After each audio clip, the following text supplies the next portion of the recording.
Well, Black Friday showed up a little bit earlier this year, 12 hours earlier. It's turned into Gray Thursday, it feels like, when all these people... Did y'all hear about the people who got in big fights over Barbies and underwear?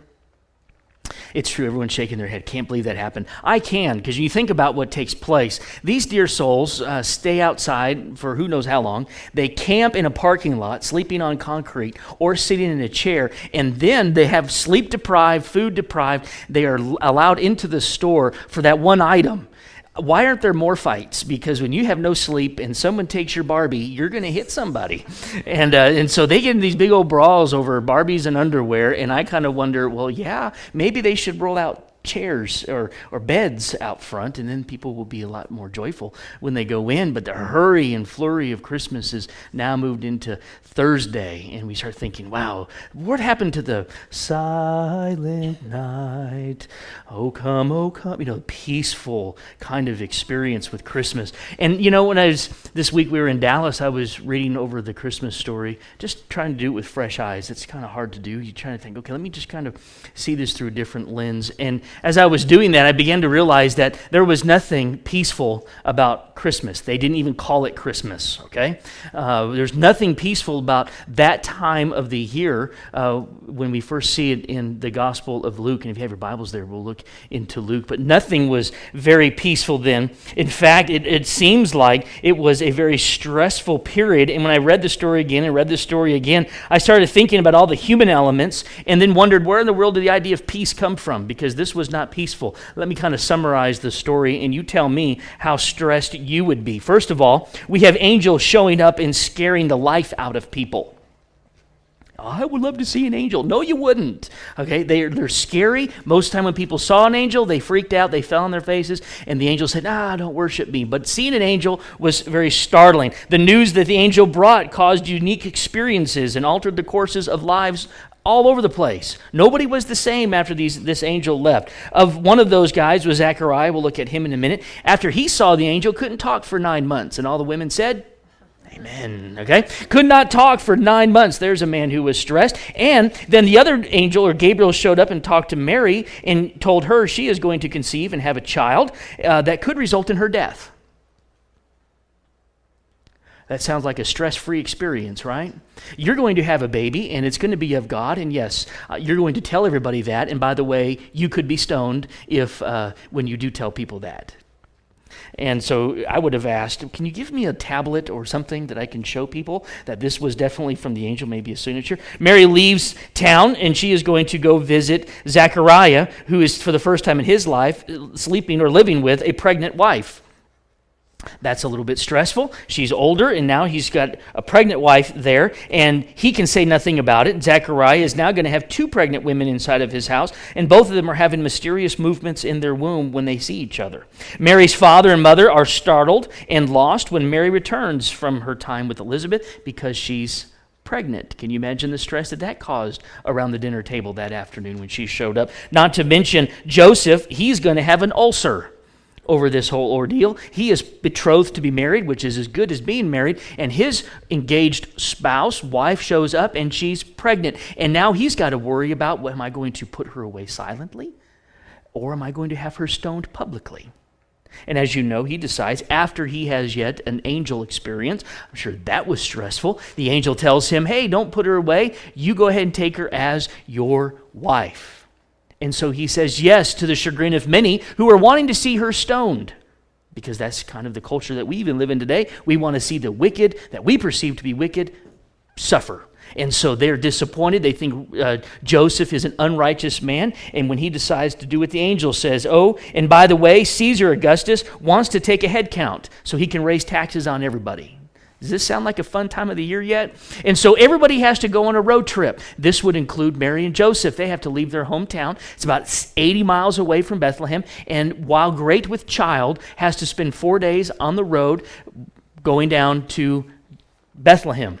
Can you imagine 4 days on the road? No Hilton, no La Quinta. It probably was rougher than Peru because there was nothing there. There's just this difficult terrain, and they had to find their way to Bethlehem while warding off any type of people who might rob them or steal from them on the way.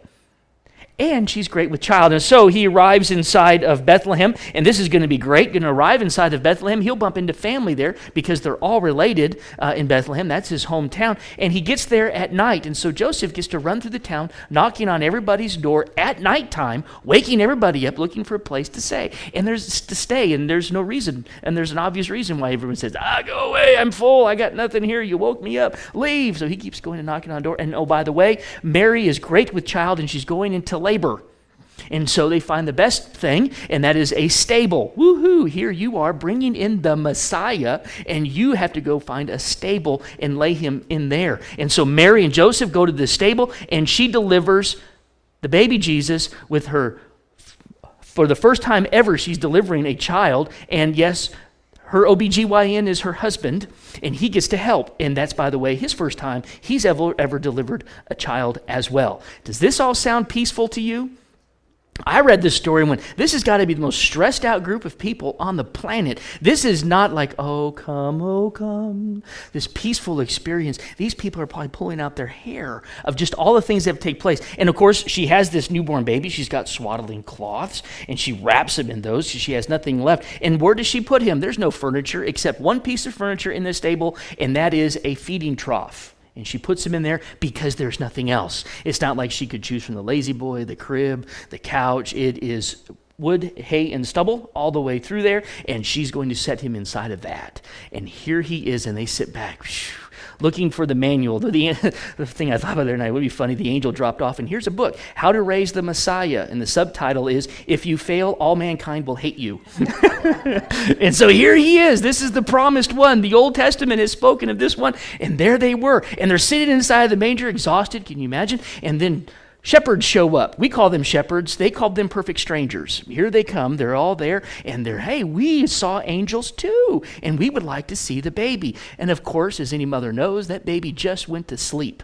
Okay? And now we're going to stick all these men around this baby. And so she shows them the baby. The baby wakes up now. And that's going to take a while to put him back to sleep. They leave, and they're left there with the baby. And they put him down inside the crib, and they take a break. And then he stirs again, and now he needs to be fed. He needs to be changed. And the whole idea of raising children has started. This does not sound peaceful to me. Does it sound peaceful to you, Evan, who just had to? No. This sounds all too familiar, except for the stable and all of that. But it's a very stressful experience. The Advent is a celebration of the arrival of the king. And as I reread the story, and as I look in and think about the human element to this whole thing, this is an invasion. These people were going on just fine with their lives. Yes, they had stress. Yes, they had problems. Yes, they had difficulty. But this is an invasion of epic proportion. The Messiah has come to a group of people who are probably less qualified, probably underprepared, and unexpected any of this to take place. But God has given it to them. If you have your Bibles, you have them open to the Gospel of Luke. I want to look at this one man's life. This is Zacharias, and he's a familiar story, a familiar character to many. But he gets the first contact from the angel. He's the first one that hears anything about this. It's been 430 years since anybody has heard anything from heaven. 430 years. During that period, after Malachi is spoken, between Malachi and when Zacharias hears, 430 years of absolute silence from heaven. It's been quiet. They have gone through turmoil and turmoil and turmoil as the nation of Israel is trying to stay within the land. If you look at your map, you'll notice that Israel is to the east of the Mediterranean Sea. It's just inland. It sits on a major trade route. Nation upon nation has to power through Israel in order to get to Asia, in order to get to Europe, in order to get to Africa. They go through Israel. Israel has dealt with all kinds of crazy empires who have trampled upon them, and they have managed to stand. And it has been a bloody, it has been a tumultuous, it has been a war-riddled property. And it still is today. It's right there in the middle. God put it there on purpose.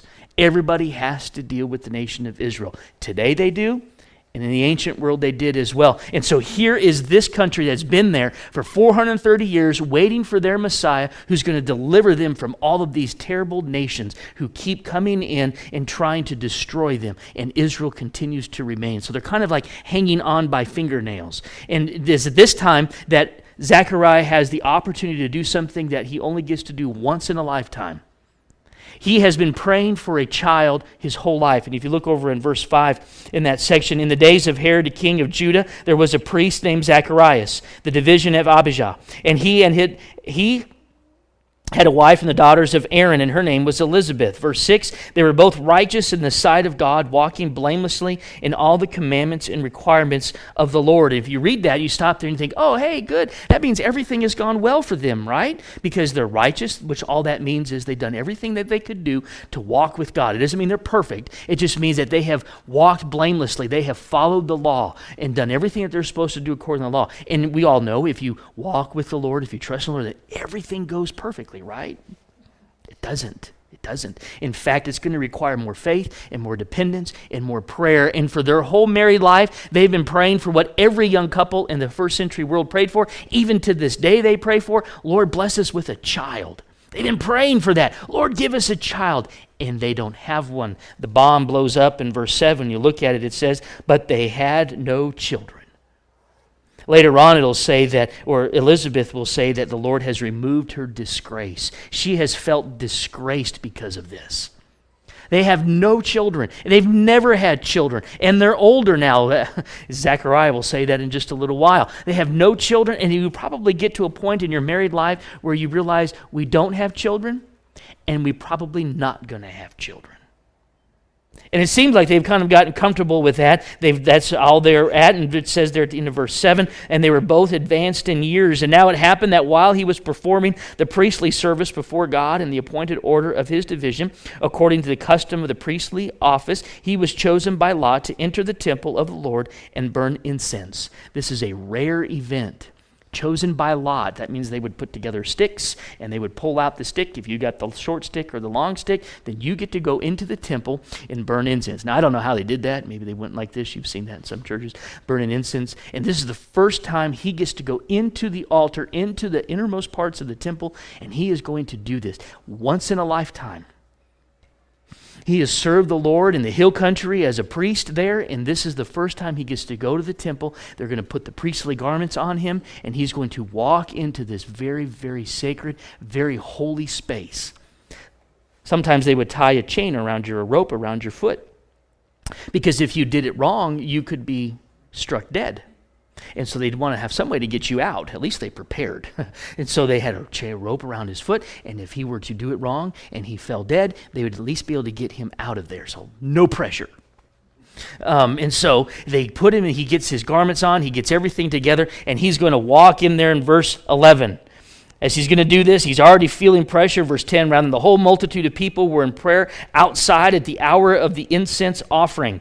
So you can imagine he's got all of his friends, all of his family, a bunch of people out front. And an angel of the Lord appeared to him standing to the right of the altar of incense. Think about that for just a minute. He's walking around. He's probably repeating a prayer of some sort. And then he looks up, and just to the right, there stands an angel. You're supposed to be in there by yourself, okay? And he's probably in a great moment of worship. He's probably really enjoying this high honor. It is great. And he looks up, and there stands somebody.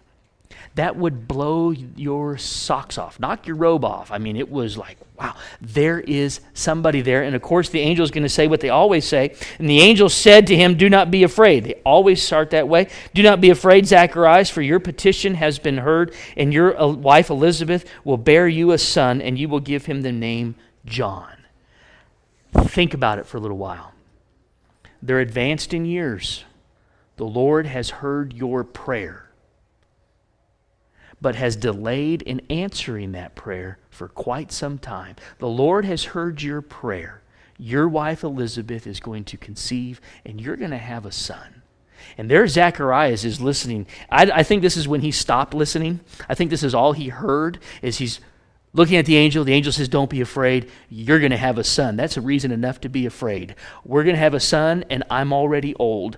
My wife is going to conceive, and we're both going to be parents at this old age. How is this even possible? The angel continues in verse 14 and begins to explain what this son will be like. He said, You will have joy and gladness, and many will rejoice at his birth, for he will be great in the sight of the Lord, and he will drink no wine or liquor, and he will be filled with the Holy Spirit while yet in his mother's womb, and he will turn many of the sons of Israel back to the Lord their God. It is he who will go as a forerunner before him in the spirit and power of Elijah, to turn the hearts of the fathers back to the children, and the disobedient to the attitude of the righteous, so as to make ready a people prepared for the Lord.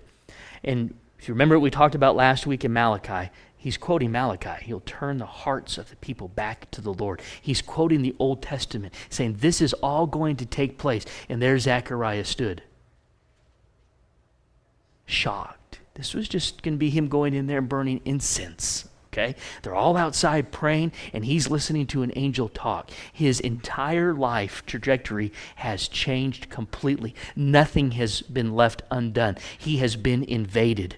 He's comfortable. He's got what he needs. He sure wishes he would have had a child, but at the latter years of his life, the Lord invades and changes everything.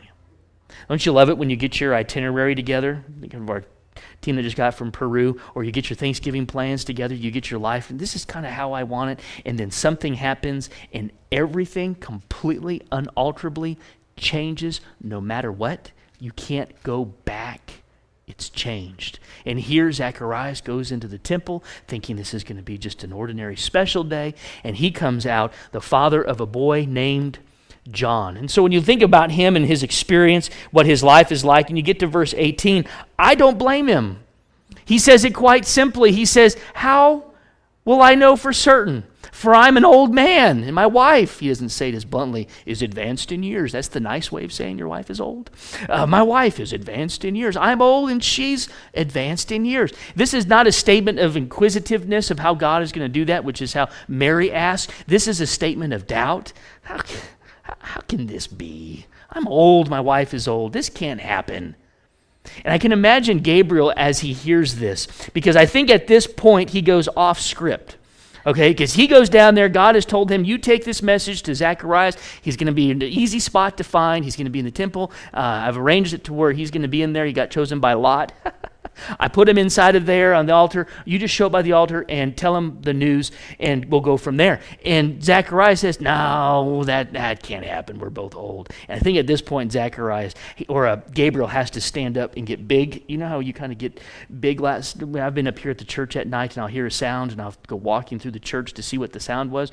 And I think, okay, get big, which means walk on my tiptoes and kind of swell up because I don't know who I'm going to come in contact with. And you get real big. I think at this point, Gabriel gets big. He's just raw, okay? So he stands up, maybe he shines a little bit brighter, and he says, I am Gabriel. He had to speak loud at this point. I'm Gabriel. I stand in the presence, I stand in the presence of who? God, okay? I'm not blowing smoke. I might be surrounded by smoke, but I'm not blowing smoke, okay? I stand in the presence of God. I have brought to you, and I have been sent to you and bring to you good news. Behold, this is where he goes off script. You will be quiet and unable to speak until the day when these things happen. Zip. Shh.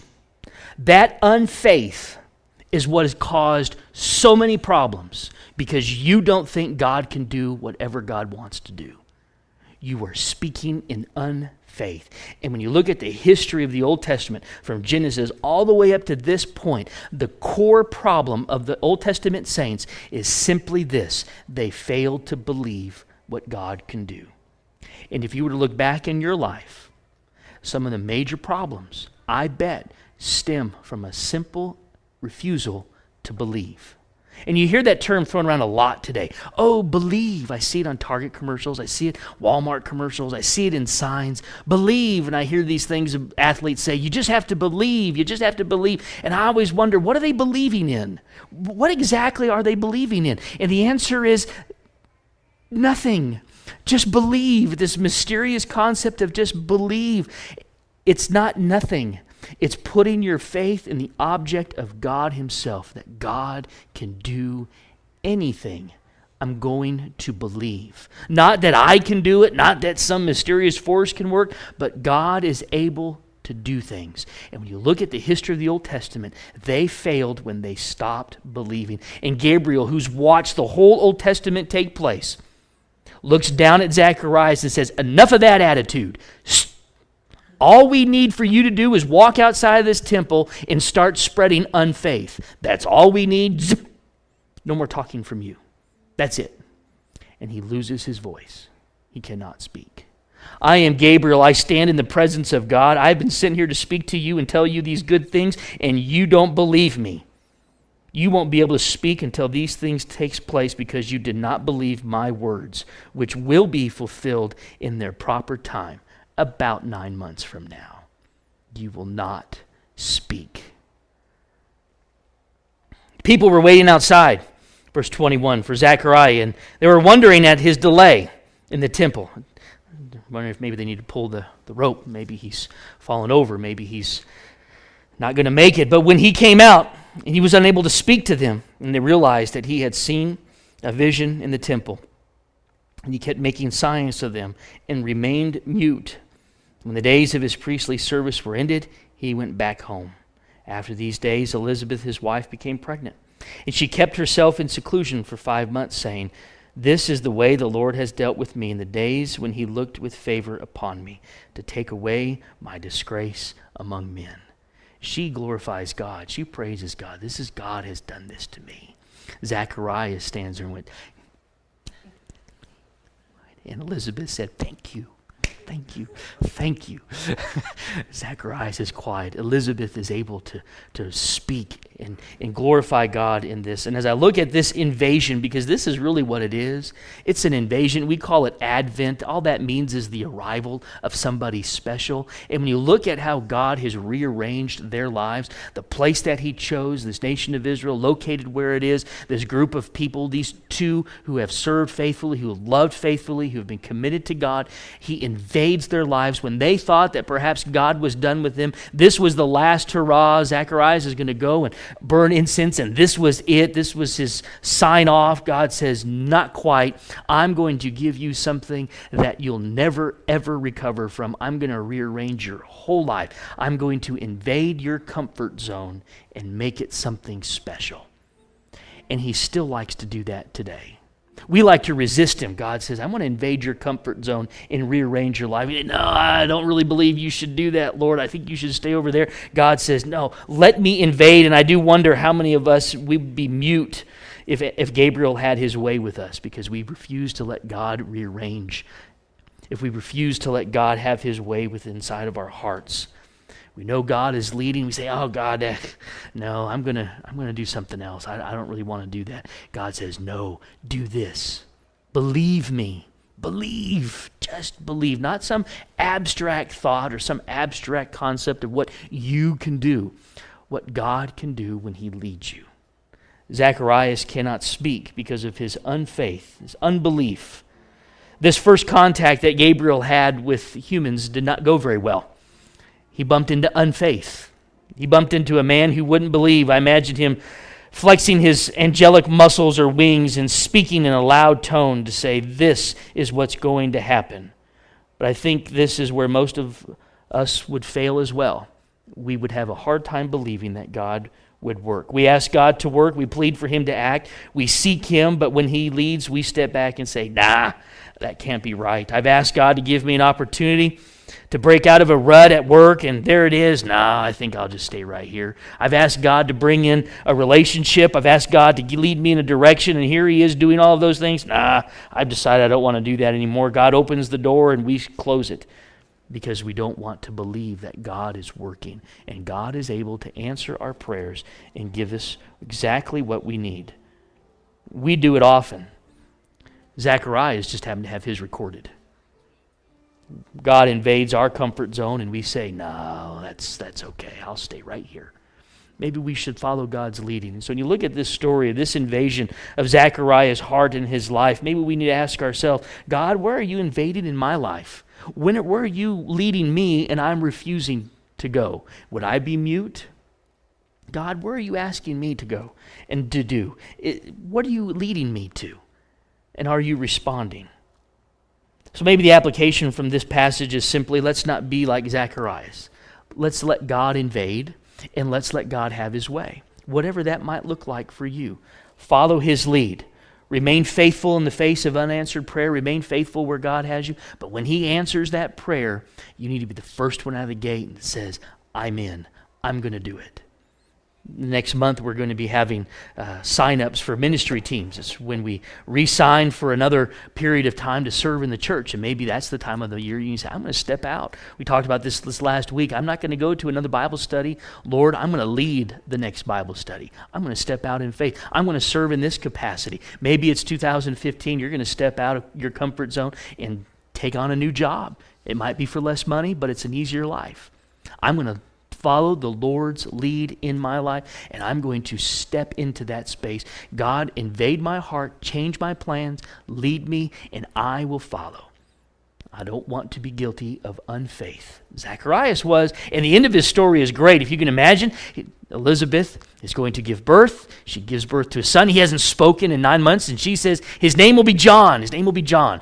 And they start arguing with her. No pressure, but all the villages there saying, no, you've got to name your son Zacharias. You have to name him Zacharias because John isn't even in your family. Are you silly old woman giving birth? You've lost your mind. Name him Zacharias. No, his name will be John. Baby boy comes out, comes time to name him, and she says his name will be John, and they start pressuring again. They look to Zacharias, he gets aboard, and he says, his name is John. That's the first thing he says. A statement of faith, declaring God has done this. Name him John. And he raises this boy to be the forerunner to the Messiah. He ends his story in faith. It started in unfaith, but it ends in belief. And you can have the same story. Allow God into your comfort zone. Allow him to change things a little bit. It's exciting. It's scary. But you get to see God work.